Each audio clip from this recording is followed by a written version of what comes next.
So when a client comes to me struggling with stress or anxiety, and they're usually looking for tools or coping skills that they can practice outside of session, in between session to manage those. And the one thing I always start with is our breath, because that is the thing we always have with us. And if practiced, we can learn how to breathe in a way that can help stop a stress response and also help us respond in a more balanced way to stress and anxiety. And one of the most effective ways to do that is a type of breathing technique called diaphragmatic breathing, or you may have heard it called deep breathing or belly breathing. So it's a little bit different than like if someone's having a panic attack or an anxiety attack and you're like, just breathe, and it's like, taking that big exhale, that sigh of relief. Yes, that is very beneficial. But with diaphragmatic breathing, we're talking about just it's a little bit different. There's some biomechanics and also some other things that go along with it that makes it so effective. So before we get into the exercise, I will be taking you through an exercise on diaphragmatic breathing so you can follow along. But before we do that, I just want to go over just briefly the benefits and why we do diaphragmatic breathing and what makes it so effective. So our nervous system is divided up into two parts. We have our parasympathetic nervous system and the sympathetic nervous system. Well, the sympathetic nervous system is the part of our nervous system that's responsible for fight or flight. And then our parasympathetic nervous system produces the more calming response. It's the part of our nervous system responsible for rest, relaxation, those calm feelings.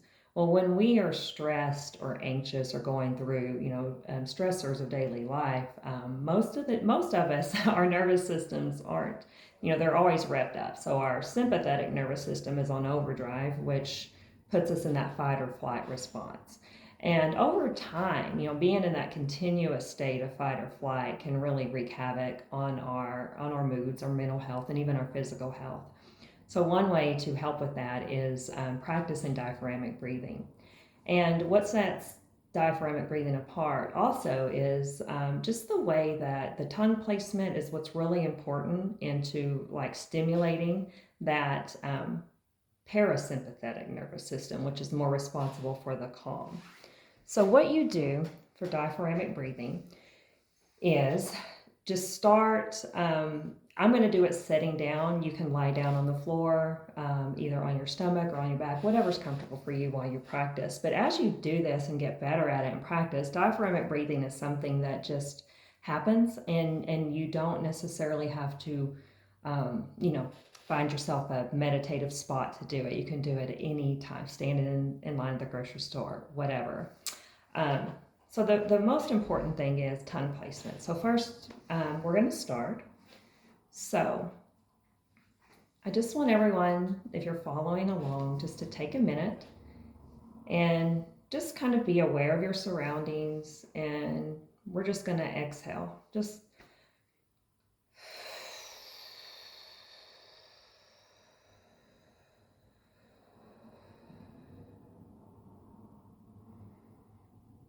okay.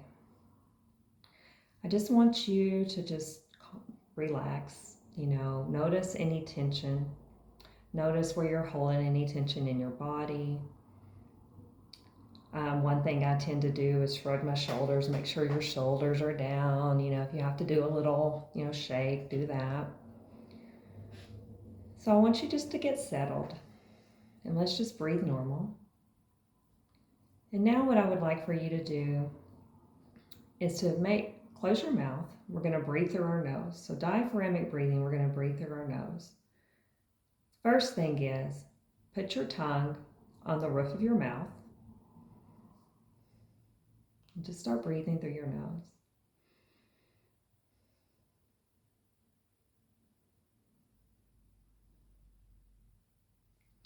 Now, the reason why the tongue placement is so important is that's where our tongue is supposed to be, in our mouth. It's just resting on the roof of our mouth. It's right behind the front of your teeth there. So make an N sound. Doing that, resting your tongue stimulates, or it fires up the parasympathetic nervous system, which is responsible for calm. So start again, tongue at the roof of your mouth, and then we're going to slowly inhale. So one thing to do is put one hand on your chest, one hand on your belly, and let's go.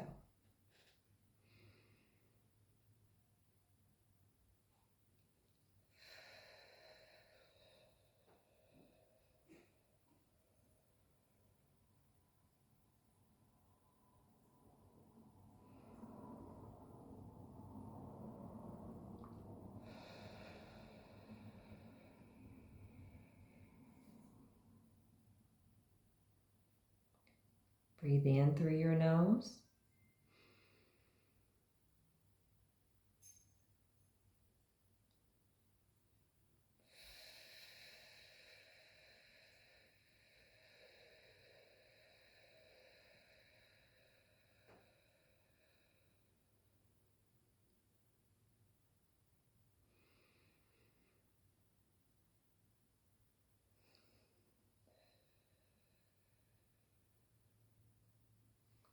So you're going to want to repeat that for about 10 breaths. Like I said, I'm a work in progress with this too. If you notice, my hand on my chest may have been moving a little more than I would have liked for it to be.